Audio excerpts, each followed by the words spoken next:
नमस्कार, स्वागत है आपका खबर एचपी में। तो आइए जानते हैं हिमाचल के हर छोटे बड़े शहर से जुड़े 30 फटाफट बड़ी खबरों को। इससे पहले यदि आप वीडियो को लाइक नहीं किए हैं तो लाइक कर दीजिए और चैनल में नए तो चैनल को सब्सक्राइब कर लीजिए। और आप वीडियो को कहां से देख रहे हैं कमेंट बॉक्स में हमें जरूर बताइए। 3 विधानसभा क्षेत्रों के उपचुनाव में 70.5% मतदान, नतीजे 13 को। हिमाचल प्रदेश के 3 विधानसभा क्षेत्रों में हो रहे उपचुनाव के लिए बुधवार को 70.05% मतदान हुआ। वह शाम 6 बजे तक मिली सूचना के अनुसार सोलन जिला के नालागढ़ विधानसभा क्षेत्र में सबसे अधिक लगभग 79.04%, हमीरपुर में 67.7 और देहरा में 65.42% मतदान दर्ज हुआ। वह तीनों विधानसभा क्षेत्रों में 2 महिलाओं समेत 13 प्रत्याशियों का भविष्य ईवीएम में कैद हो गया। बता दें कि 13 जुलाई को मतगणना के बाद शाम तक नतीजे घोषित किए जाएंगे। मुझसे मिलना है तो मंडी क्षेत्र के लोग साथ लाएं आधार कार्ड, मुझे बड़े काम में लगाएं। जे सांसद कंगना रत्न ने कहा कि छोटे काम भी जरूरी हैं, लेकिन मुझे बड़े काम के लिए लगाएं। इसका निश्चित तौर पर परिणाम आएगा। मैं जनता सरकाघाट, मनाली और मंडी स्थित कार्यालय में सुविधा अनुसार आ सकती है। यदि मैं उपलब्ध ना रहूं तो स्टाफ के पास अपनी चिट्ठी दें। मैं लक्ष्य यहाँ आकर जनता से जुड़ना है। मैं मीडिया कर्मियों से बातचीत करते हुए कहा कि मिलने आने वाले के पास मंडी क्षेत्र का आधार कार्ड होना चाहिए। मैं काम भी चिट्ठी पर होना जरूरी है ताकि असुविधा न हो। मैं कई बार टूरिस्ट आ जाते हैं, इससे आम लोगों को असुविधा होती है। उन्होंने कहा कि लोग व्यक्तिगत तौर पर उनसे मिले तो बेहतर होगा। वे मिलकर काम बताते हैं और चर्चा करते हैं तो अच्छा रहता है। वह अन्य माध्यमों से भी अपनी परेशानी या मांग प्रेषित की जा सकती है। वह कंगना ने कहा कि सांसद का काम विधायक और पंचायत जैसा नहीं है। वह सांसद बनने के बाद उनके पास भारी तादाद में लोगों की मांगे पहुंची है। इसमें व्यक्तिगत कार्य भी हुए हैं। उनका लक्ष्य है कि सामुदायिक तौर पर काम हो तो बेहतर होगा। किलो के हिसाब से बिकेगा सेब, वजन नहीं किया तो आड़तियों पर की जाएगी कार्रवाई। जी, यूनिवर्सल कार्टन में वजन के हिसाब से किलो के रेट पर सेब बिकेगा। मैं आड़तियों को फड़ पर अनिवार्य तौर पर इलेक्ट्रॉनिक कांटे लगाकर पेटियों का वजन कर एवरेज के हिसाब से किलो की बोली लगाकर सेब बेचना होगा। मैं बागवान भी बढ़िया किस्म के यूनिवर्सल कार्टन में सेब की पैकिंग करें मैं ताकि आड़तियों और खरीदारों को नुकसान न हो। मैं नियमों का उल्लंघन बागवान करे या आड़ती सबके लिए कानून एक समान लागू होगा। मैं यूनिवर्सल कार्टन को लेकर चल रही असमंजस की स्थिति पर मंगलवार को बागवानी मंत्री जगत सिंह नेगी ने सचिवालय में सभी पहलुओं पर स्थिति स्पष्ट की।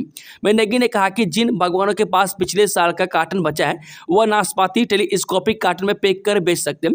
मैं नाशपाती पर कोई रोक नहीं है। मैं सेब के लिए यूनिवर्सल कार्टन की कोई कमी पेश नहीं आने दी जाएगी। मैं एचपीएमसी के बिक्री केंद्रों पर यूनिवर्सल कार्टन उपलब्ध करवाना शुरू कर दिया गया। मैं निजी कंपनियों का कार्टन भी बाजार में उपलब्ध है। मैं 99% बागवान यूनिवर्सल कार्टन से संतुष्ट हैं, सिर्फ 1% परेशान है। मैं पिछले सीजन में जब किलो के हिसाब से सेब बिक्री शुरू की गई थी तब कुछ लोगों को समस्या थी। सरकार ने सख्ती की तो व्यवस्था लागू हो गई। 9 मलबा हटा, 9 नदियों का हुआ तटीकरण, खतरा अभी भी बरकरार। जो 8 से 11 जुलाई 2023 में आई आपदा को एक साल भी कोई नहीं भूला है। मैं आपदा के जख्म जिले के कई इलाकों में देखा जा सकते हैं। मैं ब्यास, पार्वती और पीन पार्वती नदी में आई बाढ़ के बाद भले ही जनजीवन पटरी पर लौट आया है, लेकिन खतरा अभी भी सेंज, भुंतर और मनाली तक बरकरार है। मैं कुल्लू मनाली हाईवे 3 के साथ भुंतर से मणिकर्ण मार्ग पर बाढ़ का खतरा बना हुआ है। मैं बाढ़ से जिला में जहाँ तहाँ तबाही मची थी वहाँ बचाव के लिए कोई भी इंतजाम नहीं किए गए। वह बाढ़ नियंत्रण के लिए कुछ ही जगहों पर मात्र क्रेटवॉल लगाए गए। ऐसे में इस साल की बरसात में फिर नदियों का जल स्तर बढ़ने से भारी तबाही मच सकती है। आर्बिट्रेशन अवार्ड की अनुपालना न करने पर हाईकोर्ट की फटकार, सहन नहीं होगा पीडब्ल्यूडी का रवैया। हिमाचल प्रदेश हाईकोर्ट ने आर्बिट्रेशन अवार्ड की अनुपालना न करने पर लोक निर्माण विभाग के भावानगर जिला किन्नौर स्थित छड़छम डिवीजन के कार्यकारी अभियंता कार्यालय का फर्नीचर कुर्क करने के आदेश जारी किए।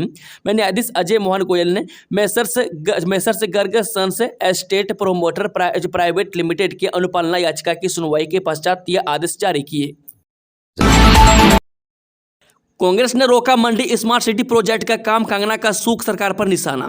जब मंडी से सांसद व एक्ट्रेस कंगना रत्न ने मंडी में अपने नए कार्यालय का शुभारंभ किया, इस मौके पर उन्होंने प्रदेश में सत्तासीन कांग्रेस सरकार पर भी बड़ा आरोप जड़ा। वह एक्ट्रेस ने कहा कि प्रदेश में बीजेपी की सरकार बनते ही रुके हुए काम शुरू होंगे। वह सांसद ने कहा कि मंडी शहर का smart city project Himachal Pradesh Congress सरकार ने रोक रखा है। गैंगस्टर गोल्डी बराड़ की गैंग के निशाने पर हिमाचल की इस जेल के अधिकारी बढ़ाई गई सुरक्षा। हिमाचल प्रदेश के ऊना जिला में स्थित बनगढ़ जेल के अधिकारियों के खिलाफ आपराधिक गतिविधियों को अंजाम देने की गैंगस्टर गोल्डी बराड़ के गैंग से जुड़े गुर्गों से मिली इनपुट के आधार पर जिला ऊना पुलिस सतर्क हो गई है। मैं जेल में सख्ती होने के कारण अधिकारियों को निशाना बनाने की बात पंजाब पुलिस के मार्फत हिमाचल पुलिस को देर शाम मिली, जिसके बाद जिला पुलिस प्रशासन सतर्क हो गया और तुरंत जेल का जायजा लिया। मैं जेल की सुरक्षा को बढ़ाया गया है और अंदर छानबीन कर सुरक्षा व्यवस्था को चुस्त दुरुस्त किया गया है। 18 करोड़ की धोखाधड़ी मामले में कोऑपरेटिव सोसाइटी का पूर्व सचिव गिरफ्तार। जगदीश सुबातु अर्बन एनएटीसी को कोऑपरेटिव सोसाइटी में हुई करीब 18 करोड़ की धोखाधड़ी मामले में फरार चल रहे पूर्व सचिव को पुलिस चौकी सुबातु की टीम ने गिरफ्तार कर लिया है, जबकि पूर्व चेयरमैन की तलाश की जा रही है। मैं एसपी सोलन गौरव सिंह ने यह जानकारी दी। मैं एसपी के अनुसार सोसाइटी के चेयरमैन संदीप गुप्ता ने पुलिस थाना धर्मपुर में शिकायत दर्ज करवाई थी। मैं कि दी सुबातु अर्बन एनएटीसी को कोऑपरेटिव सोसाइटी के पूर्व चेयरमैन सुशील गर्ग व सचिव अमरलाल कश्यप ने सोसाइटी में 18 करोड़ रुपए से अधिक का गबन किया है। मैं रिकॉर्ड की पड़ताल करने पर यह भी सामने आया कि सुशील गर्ग व अमरलाल कश्यप ने सहकारिता विभाग द्वारा जारी निर्देशों की अनदेखी करते हुए तत्कालीन प्रबंधन समिति से कोई प्रस्ताव किए बिना अपने मित्रों, परिवारों के सदस्यों व व्यावसायिक सहयोगियों को बिना किसी सिक्योरिटी व लिमिट से ज्यादा करोड़ रुपए का ऋण वितरित किया है, मैं जिससे सोसाइटी को भारी वित्तीय संकट का सामना करना पड़ रहा है। मैं तथा इनके द्वारा समिति के अभिलेखों में जालसाजी करके लूट की गई है। इससे स्थानीय लोगों में भारी रोष है। चार्जिंग स्टेशन के लिए इन दो कंपनियों में मुकाबला। जब प्रदेश में सरकारी जमीन पर स्थापित होने वाले इलेक्ट्रिक व्हीकल के चार्जिंग स्टेशन हासिल करने को कई बड़े कंपनियों हाथ आजमा रही है। मैं चार्जिंग स्टेशन लेने के लिए जियो, अडानी और IOCL के बीच कड़ा मुकाबला है। इनके समेत कुल 8 कंपनियों ने आवेदन किया है, मैं जिनकी फाइनेंशियल बीड बुधवार को खुलेंगी। मैं इसके बाद तय होगा कि प्रदेश में किस कंपनी के इलेक्ट्रिक व्हीकल चार्जिंग स्टेशन स्थापित होंगे। राज्य में कुल 45 स्थानों पर चार्जिंग स्टेशन लगाए जाने हैं, मैं जिसके लिए सरकार लीज पर जमीन देगी। मैं जमीन परिवहन विभाग के नाम पर हो गई है, मैं जो आगे कंपनी को दी जाएगी और वहां पर EV चार्जिंग स्टेशन स्थापित होंगे। ये सभी स्टेशन PPP मोड पर स्थापित होंगे, मैं जिसमें सरकार भी हिस्सेदारी होगी। मैं फाइनेंशियल बीडिंग से पहले तकनीकी बीडिंग हो चुकी है, मैं जिसमें 8 कंपनियां क्वालिफाई कर चुकी है। प्रदेश भर में सैटेलाइट टाउन बसाएगी सरकार। जो भविष्य की मांग को मद्देनजर रखते हुए हिमाचल प्रदेश में जगह जगह सैटेलाइट टाउन विकसित करने की तैयारी चल रही है। इस महत्वपूर्ण योजना को धरातल पर उतारने के लिए चुनिंदा जगहों पर उपयुक्त जमीन की तलाश की जा रही है। मैं सैटेलाइट टाउन योजना को धरातल पर उतारने के लिए सरकार ने आम जन से भी लैंड सेल के लिए ऑफर मांगे गए। मैं अभी तक 20 जगह से लैंड सेल के लिए ऑफर आ चुके हैं, मैं जबकि बाकी जगहों से ऑफर आने के बाद एक प्रॉपर कार्य योजना बनेगी। मैं खास बात यह है कि तमाम सुविधाओं से लेस सैटेलाइट टाउन तैयार करने के लिए जल्द ही कार्य योजना को अंतिम रूप दिया जाएगा। वह तकनीकी शिक्षा एवं आवासीय मंत्री राजेश धर्मानी ने इसकी पुष्टि की है। बता दें कि राजेश धर्मानी ने बताया कि प्रदेश में साइबर टाउन विकसित करने की दिशा में भी सरकार योजनाबद्ध ढंग से आगे बढ़ रही है। इसके लिए चुनिंदा जगहों पर उपयुक्त जमीन की तलाश चल रही है। वह बिलासपुर जिला के स्वारघाट व कोटधार क्षेत्र में 500 से 1000 बीघा तक जमीन देखी जा रही है। वह अभी तक 40 बीघा जमीन ही मिल पाई है। खिलाड़ियों को राहत, अब 120 नहीं इतनी होगी डाइट मनी। जो खंड व जिला स्तर पर खिलाड़ियों का डाइट मनी 120 से बढ़ाकर 400 व राज्य स्तर पर भी यह डाइट मनी 400 कर दिया जाएगा। राष्ट्रीय स्तर पर भाग लेने वाले खिलाड़ियों को 500 प्रति खिलाड़ी डाइट मनी दी जाएगी। यह फैसले हिमाचल स्कूल स्पोर्ट्स एसोसिएशन की वार्षिक बैठक में लिए गए। मैं मातृ सदन ज्वालामुखी में शिक्षा निदेशक डॉक्टर अमरजीत सिंह शर्मा की अध्यक्षता में यह बैठक संपन्न हुई। इस अवसर पर प्रदेश स्कूल स्पोर्ट्स एसोसिएशन की नई कार्यकारिणी का गठन किया गया। तलाकशुदा मुस्लिम महिलाओं के लिए बड़ा फैसला। उच्चतम न्यायालय ने बुधवार को कहा कि तलाकशुदा मुस्लिम महिलाओं को आपराधिक प्रक्रिया संहिता की धारा 125 के तहत अपने पूर्व पति से भरण पोषण पाने का अधिकार है। न्यायमूर्ति BP नागरत्न और न्यायमूर्ति ऑगस्टिन जॉर्ज मसी की पीठ ने मोहम्मद अब्दुल समद की ओर से तेलंगाना उच्च न्यायालय के उच्च आदेश को चुनौती देने वाले उस याचिका पर यह फैसला सुनाया, जिसमें उसे यानी कि याचिकाकर्ता अपनी तलाकशुदा पत्नी को 10,000 रुपये का अंतरिम भरण पोषण देने का निर्देश दिया गया था। पीठ ने अपने फैसले में मुस्लिम महिला के अधिकारों पर जोर दिया और याचिकाकर्ता समद की अपील खारिज कर दी।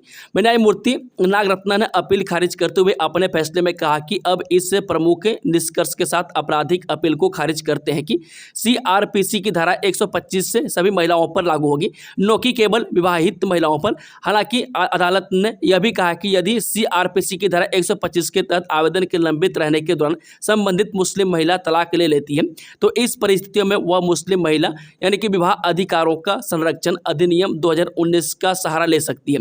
वह शीर्ष अदालत को दो सदस्यीय पीठ न्यायाधीशों ने अलग अलग लेकिन सहमति वाला फैसला सुनाया है। हिमाचल के कई भागों में 3 दिन बारिश का अलर्ट, एक सप्ताह तक खराब रहेगा मौसम। जब बुधवार को शिमला में दिन भर धूप खिली रही, वह शाम के समय शहर में बादल छाई। वह धर्मशाला में हल्की बूंदाबूंदी के साथ 10 से मिलीमीटर बारिश हुई। वह प्रदेश के अन्य क्षेत्रों में मौसम साफ रहा। मौसम विज्ञान केंद्र शिमला ने 11 से 13 जुलाई तक प्रदेश के सभी क्षेत्रों में दक्षिण पश्चिम मानसून के सक्रिय होने से भारी बारिश का पूर्वानुमान जताया है। बता दें कि 14 से 16 जुलाई तक हल्की बारिश की संभावना है।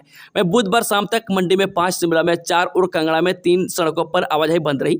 मैं बिलासपुर, चंबा और कांगड़ा में एक पेयजल योजना और चंबा में 5, कांगड़ा में 3 और मंडी में 1 बिजली ट्रांसफार्मर ठप रहा। मैं मंगलवार रात को बैजनाथ में 32, पावटा साहिब में 18, रेणुका ददाहू में 16 और पालमपुर नाहन में 8 मिलीमीटर बारिश दर्ज हुई। हिमाचल में रोपे जाएंगे 50,000 पौधे। NHAI ने शुरू किया एक बूटा मां के नाम पौधारोपण अभियान। जी हरित भारत संकल्प के तहत हिमाचल प्रदेश राजमार्ग प्राधिकरण प्रदेश में 50,000 पौधे रोप रहा है। मैं इसी कड़ी में बुधवार को हिमाचल प्रदेश के क्षेत्रीय अधिकारी अब्दुल बासित के नेतृत्व में शिमला चंडीगढ़ हाईवे किनारे एक बूटा मां के नाम पौधारोपण अभियान शुरू किया। इस दौरान फोरलेन के किनारे विभिन्न प्रजातियों के पौधे रोपे गए। मैं उल्लेखनीय है कि NHAI ने संपूर्ण पौधरोपण परियोजना के अंतर्गत अपनी फील्ड इकाई के प्रत्येक पौधे के स्थान, उसकी वृद्धि, प्रजातियों के विवरण, रखरखाव गतिविधियों, लक्ष्य और उपलब्धियों की निगरानी के लिए हरित पथ नाम का एक मोबाइल ऐप विकसित किया है। हिमाचल ने केंद्र सरकार से की शिक्षा क्षेत्र में इस ग्रांट को बढ़ाने की मांग। हिमाचल प्रदेश सरकार ने केंद्र सरकार से शिक्षा क्षेत्र में नॉन रेकरिंग ग्रांट बढ़ाने की मांग की है।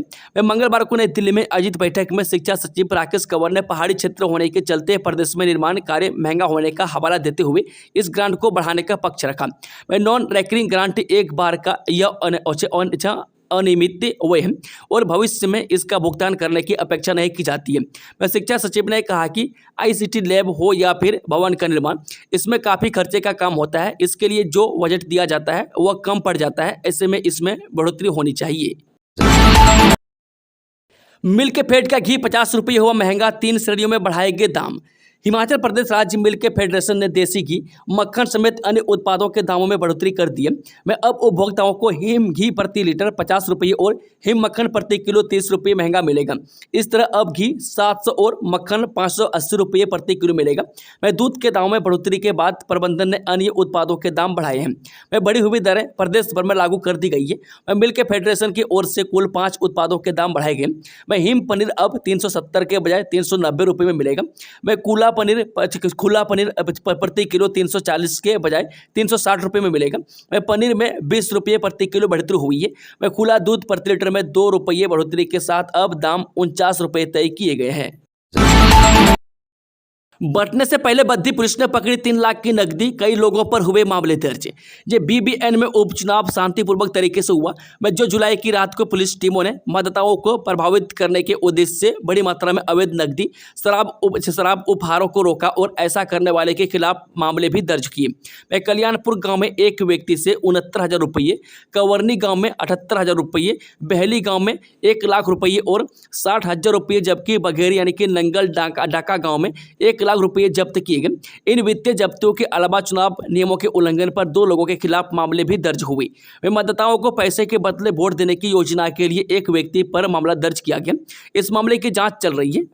वहीं राजपुरा गांव में मतदाताओं को प्रभावित करने पर क्रिकेट किट बांटने पर मामला दर्ज किया गया। यही नहीं, मंगलवार की रात को BBN पुलिस ने बड़ी मात्रा में शराब भी जब्त की है। मैं बरोटी वाला थाना क्षेत्र में नरेश कुमार और नालागढ़ में भजन लाल के कब्जे में अवैध शराब पकड़ी गई। आईएएस अधिकारी आशुतोष गर्ग केंद्रीय स्वास्थ्य मंत्री जेपी नड्डा के निजी सचिव नियुक्त। हिमाचल प्रदेश कैडर के आईएएस अफसर आशुतोष गर्ग केंद्रीय स्वास्थ्य मंत्री जेपी नड्डा के निजी सचिव नियुक्त किए गए। वह भारत सरकार ने प्रदेश के मुख्य सचिव प्रमोद सक्सेना को गर्ग की नियुक्ति से संबंधित पत्र जारी किया है।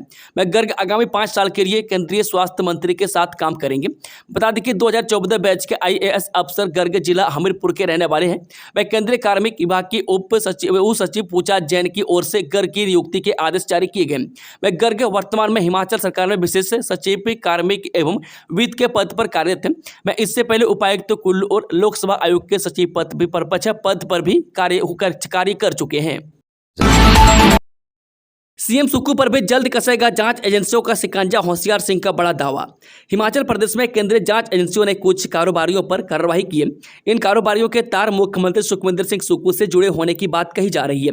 वह देहरा विधानसभा क्षेत्र के उपचुनाव में भाजपा प्रत्याशी होशियार सिंह ने इसे लेकर बड़ा दावा किया। वह होशियार सिंह ने कहा कि जल्द ही जांच एजेंसियों का शिकंजा मुख्यमंत्री सुखविंदर सिंह सुक्खू पर भी कसने वाला है। 24 जून से मंडी का धनदेव कुवैत में लापता, परिजनों ने कंगना रनौत से लगाई मदद की गुहार। जब 12 जून 2024 को कुवैत में मजदूरों की आवासीय इमारत में आग लगने से कई भारतीय मजदूरों की जलकर मौत हो गई थी, जिसके बाद कुवैत सरकार ने इस बिल्डिंग को खाली करवा दिया था। लेकिन इस बिल्डिंग में हिमाचल प्रदेश के मंडी जिला का धनदेव भी रहता था, जिसका 24 जून के बाद से कुछ पता नहीं चल रहा है। ऐसे में परिजनों को किसी अनहोनी का अंदेशा सता रहा है और उनका रो रो करके बुरा हाल है। वह अपने बेटे की तलाश के लिए परिजनों ने आज मंडी सांसद कंगना रनौत से मुलाकात की। इस दौरान परिजनों ने कंगना से केंद्र सरकार की मदद से धनदेव का पता लगाने की गुहार लगाई। बता दें कि धनदेव के मामा हंसराज ने कहा कि धनदेव की तलाशी के लिए वे लोग प्रशासन से लेकर सरकार तक गुहार लगा चुके हैं, लेकिन उसका अभी तक कोई भी सुराग नहीं लग पाया है। वह धनदेव के पास पासपोर्ट, वीजा सहित सभी डॉक्यूमेंट्स हैं। वह कुवैत में उसके साथियों ने भी धनदेव की तलाश की, लेकिन अभी तक उसका पता नहीं चल पाया। वह सरकार धनदेव की तलाश करने में केवल उनकी मदद कर दे, वह उसको घर वापस लाने का खर्च वे स्वयं वहन करेंगे। वही सांसद कंगना रनौत ने धनदेव के परिजनों की समस्या सुनी और उन्होंने धनदेव का डिटेल्स मांगा। वह साथ ही कंगना रनौत ने परिजनों को भरोसा दिलाया कि वह धनदेव को कुशल वापस लाने में हर संभव मदद करेंगी। श्रीखंड यात्रा पर श्रद्धालुओं को मिलेगी 64 की चाय और 65 की मैगी, जानिए पूरी रेट लिस्ट। ये श्रीखंड महादेव की यात्रा आधिकारिक तौर पर अब 14 जुलाई से शुरू होने जा रही है। ये देश की सबसे कठिन यात्राओं में से एक है। इसे अमरनाथ यात्रा से भी कठिन माना जाता है। इस साल यात्रा में श्रद्धालुओं के लिए प्रशासन की ओर से कैंप और खाने पीने की भी व्यवस्था की जा रही है। जिला प्रशासन ने कैंप में उपलब्ध होने वाली खाने पीने की वस्तुओं के दाम भी निर्धारित किए, ताकि श्रद्धालुओं को किसी प्रकार की परेशानी का सामना न करना पड़े। इसके अलावा इन कैंप में अगर कोई तय दाम से अधिक पैसे वसूलता है तो उस पर भी प्रशासन की ओर से कार्रवाई की जाएगी। जिला प्रशासन की ओर से जारी निर्धारित मूल्य सूची के अनुसार इस यात्रा के अंतिम पड़ाव पार्वती बाग में 265 रुपये में खाना और 290 रुपये में बिस्तर उपलब्ध होगा, जबकि पराठे का मूल्य 64 रुपये और उबली हुई मैगी 65 रुपये में उपलब्ध होगी। वही चाय का कप 43 रुपये में उपलब्ध होगा। इसी तरह अलग अलग कैंप के लिए अलग अलग रेट निर्धारित किए गए हैं। 2025 तक पूरा करना होगा ऊना बल्क ड्रग पार्क का निर्माण कार्य, फार्मा इंडस्ट्री में बजेगा भारत का डंका। जहां बल्क ड्रग पार्क यानी कि बीडीपी ऊना को केंद्र सरकार से मार्च 2026 तक एक्सटेंशन मिल गई है। अब हिमाचल सरकार को मार्च 2026 तक इस प्रोजेक्ट को पूरा करना होगा। यह निर्णय योजना संचालन समिति यानी कि एसएससी की नई दिल्ली में फार्मास्यूटिकल्स विभाग के सचिव डॉक्टर अरुणिश चावला की अध्यक्षता में आयोजित हुई बैठक में लिया गया। इस बैठक में बल्क ड्रग पार्क योजना के कार्यकाल को वित्त वर्ष 2026 तक और पार्क के कार्य की प्रगति पर विचार विमर्श किया गया। निदेशक उद्योग एवं प्रबंध निदेशक एवं मुख्य कार्यकारी अधिकारी Himachal Pradesh bulk drug pharma infrastructure limited Rakesh Kumar Prajapati ने बल्क ड्रग पार्क की बोर्ड कंटूर प्लान व अन्य विवरण प्रस्तुत किए। जोगिंदरनगर से बैजनाथ पपरोला नूरपुर तक रेलगाड़ियों की आवाजाही की रद्द। जब Pathankot Jogindernagar heritage railway track पर बीते करीब 2 साल से पठानकोट तक रेलगाड़ी के सफर का इंतजार कर रहे यात्रियों को उत्तर रेलवे विभाग ने जोरदार झटका दिया।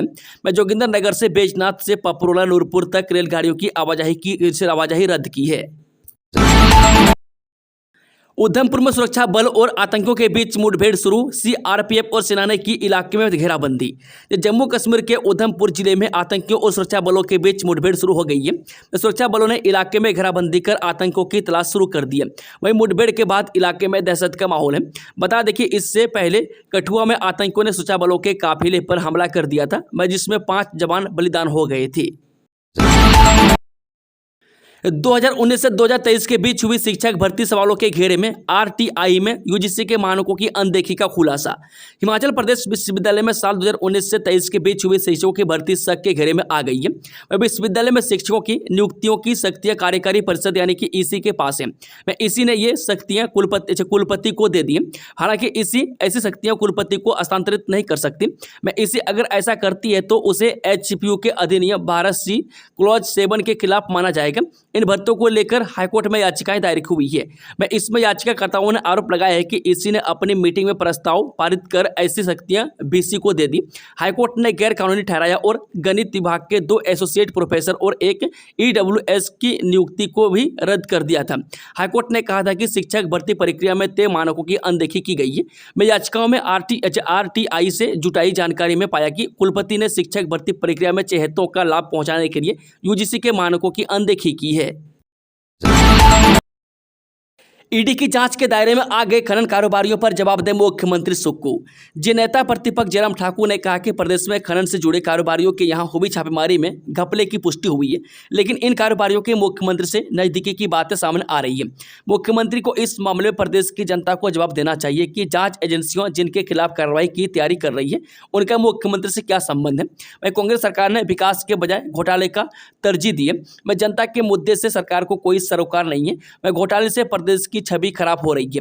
मैं हाल ही में आयकर और प्रवर्तन निदेशालय यानी कि ईडी की ओर से हिमाचल प्रदेश के कुछ कारोबारियों पर अनियमितता की जांच के लिए कार्रवाई की गई है। मतदान के लिए युवाओं में दिखा उत्साह, बुजुर्गों का हौसला भी कम नहीं। हिमाचल प्रदेश की देहरा, हमीरपुर और नालागढ़ विधानसभा सीट के लिए बुधवार को मतदान हुआ। वह कुल 13 प्रत्याशी चुनाव मैदान में है। वह देहरा विधानसभा क्षेत्र में मुख्य मुकाबला मुख्यमंत्री सुखविंदर सिंह सुक्खू की पत्नी कमलेश ठाकुर और भाजपा प्रत्याशी होशियार सिंह के बीच है। वह यहाँ कुल 5 उम्मीदवार चुनाव लड़ रहे हैं। वह हमीरपुर में कांग्रेस से डॉक्टर पुष्पेंद्र वर्मा और भाजपा से आशीष शर्मा अपने आमने सामने हैं। यहाँ 3 प्रत्याशी मैदान में है। वह नालागढ़ में भाजपा के उम्मीदवार KL ठाकुर और कांग्रेस प्रत्याशी हरदीप सिंह बाबा के बीच मुकाबला है। हिमाचल प्रदेश के ऊना जिले की दौलतपुर चौक गगरेट सड़क पर बुधवार सुबह हुए सड़क हादसे में महिला व एक गाय की मौत हो गई। बताया जा रहा है कि सड़क एक कार, बाइक और एक गाय की टक्कर हो गई। मैं इससे बाइक पर बैठी महिलाओं की मौके पर ही मौत हो गई। मैं जबकि बाइक चला रहे उसका पति घायल हो गया। मैं घायल को दौलतपुर चौक अस्पताल लाया गया। मैं जहाँ उसकी गंभीर हालत को देखते हुए उसे जिला अस्पताल के लिए रेफर कर दिया गया। वहीं गाड़ी चालक को मामूली चोटें आई है। बिलासपुर के सूरज का भारतीय हैंडबॉल टीम में हुआ चयन। जी हिमाचल प्रदेश के बिलासपुर जिले की मोरसिंगी हैंडबॉल नर्सरी के सूरज का चयन जूनियर भारतीय टीम में हुआ है। वह सूरज बुधवार से जयपुर में शुरू होने वाली under 20 IHF trophy junior man में भाग लेने वाली भारतीय टीम का हिस्सा होगा। वह मोरसिंगी हैंडबॉल नर्सरी की कोच स्नेहलता ने बताया कि सूरज ने टीम में जगह बनाने के लिए बहुत मेहनत की है। उन्होंने उम्मीद जताई है कि सूरज प्रतियोगिता में शानदार प्रदर्शन कर भारतीय टीम को मेडल जिताने में अहम योगदान देगा और नर्सरी का नाम रोशन करेगा। उन्होंने बताया कि इस नर्सरी के 50 से अधिक महिला और पुरुष खिलाड़ी राष्ट्रीय और अंतर्राष्ट्रीय स्तर पर मेडल जीत चुके हैं। अब इस नर्सरी के एक और खिलाड़ी भारतीय टीम में अपने खेल का प्रदर्शन करेगा। दोस्तों, खबरों का सिलसिला समाप्त होता है। कि जानकारी पसंद आई तो वीडियो को लाइक, शेयर, चैनल को सब्सक्राइब जरूर कर लें और कमेंट बॉक्स में कमेंट करके बताएं कि आप न्यूज़ को किस जिले पंचायत से देख रहे हैं। Thank you, all the best. जय हिंद, जय हिमाचल।